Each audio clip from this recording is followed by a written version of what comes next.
వాళ్ళ అమ్మ పక్కనే కూర్చొని, అమ్మ ఏమైందమ్మా, ఎందుకు ఏడుస్తున్నావు, ఇప్పుడు ఏమైందని ఇంతలా బాధపడుతున్నావమ్మా అని చెప్పి ధీరజ్, చందు, సాగర్ వీళ్ళు ముగ్గురు కూడా వేదవతిని అడుగుతారు. దాంతో అక్కడ ఉన్న వేదవతి ఇలా అంటూ ఉంటుంది, ఏంట్రా పరిస్థితులు చూస్తుంటే నాకు చాలా భయంగా ఉంది.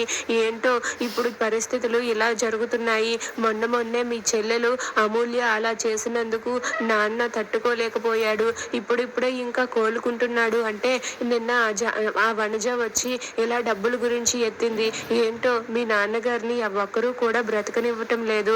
ఒకరు తర్వాత ఒకరు ఏదో ఒక విధంగా బాధ పెడుతూనే ఉన్నారు అని చెప్పి వేదవతి అంటుంది. ఆ మాట వినగానే అక్కడ ఉన్న ధీరజ్, సాగర్ అలాగే చందు వీళ్ళు ముగ్గురు కూడా, అమ్మ నువ్వు బాధపడకమ్మా, నువ్వు బాధపడితే చూడలేము అని చెప్పి అంటూ ఉంటారు.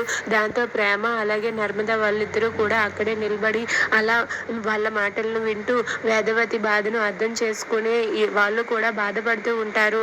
ఇక వేదవతి అయితే, ఏంటో ఈ పరిస్థితులు ఇలా ఉన్నాయి, ఒరే మీరు నాకు ఒక మాట ఇవ్వండిరా, ఏది ఏమైనా సరే ఎప్పటికైనా సరే మీ ముగ్గురు విడిపోకుండా ఒక్కటయ్యి ఒక్క దగ్గరే ఉంటానని నాకు మాట ఇవ్వండిరా.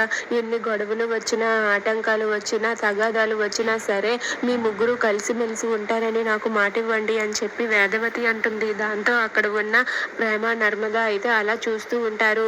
ఇక అక్కడ ఉన్న సాగర్, చందు, ధీరజ్ వీళ్ళ ముగ్గురు కూడా, ఎందుకమ్మా అలా మాట్లాడతావు, మేము ముగ్గురం ఎప్పటికీ కూడా కలిసే ఉంటాము అని చెప్పి అక్కడ ఉన్న వాళ్ళ ముగ్గురు కూడా వేదవతికి మాట ఇస్తారు.